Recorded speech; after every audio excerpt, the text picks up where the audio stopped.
For millennia, from Japan to Portugal, people have eaten squid. But Americans arrive late to the feast. Up until the early 1980s, most Americans viewed squid as fish bait, a slimy, unappetizing sea creature unfit for human consumption.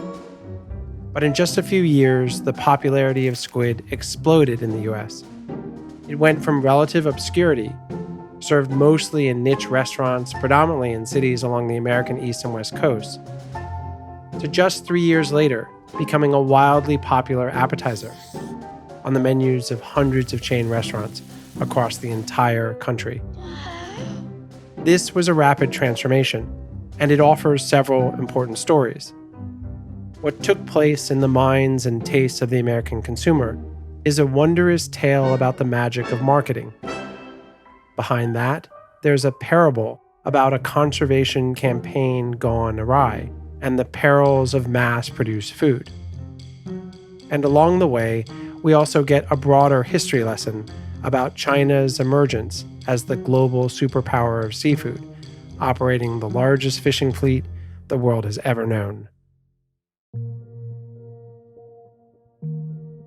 By the 1970s, U.S. fish stocks were on the verge of collapse. Overfishing had wiped out most of the fish near shore, raising the alarm for conservationists and the U.S. government. While stocks of traditionally targeted fish, like cod, menhaden, tuna, and swordfish, had plummeted, squid remained abundant because most Americans had not developed a taste for it. Alarmed by the looming crisis, Congress, universities, and conservationists began a rebranding campaign, the likes of which never seen before or since. Its goal? To convince Americans to eat this slimy creature. The federal government paid universities to figure out how to persuade fishermen, chefs, and American restaurant patrons that squid was delicious. MIT published a report calling on restaurants and grocery stores to stop calling it squid and instead use its more exotic name, calamari. Bread it, deep fry it like onion rings, and American consumers will gobble it up, the report concluded. They couldn't have been more correct.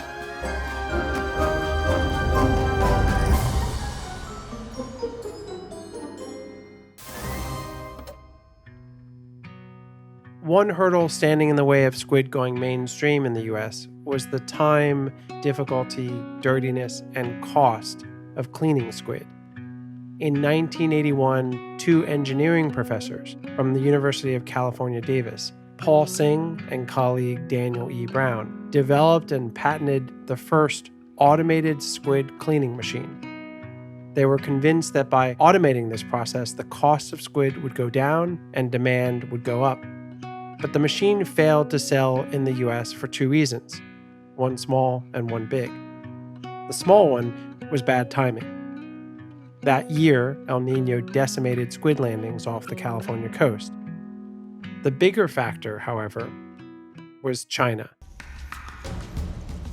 Cheap labor and lax regulations on workers' rights and environmental protections transformed China into the world's sweatshop. The U.S. reliance on China to do this dirty job has only increased since then. Most of the squid eaten by Americans is imported from China, and most of that squid is fished from the high seas off both coasts of South America. It's then packed into refrigeration vessels called reefers and sent to China for processing. Even squid that's caught just off the coast of California is sent on a 12,000-mile round trip to processing plants in China before being sent back across the Pacific to U.S. consumers.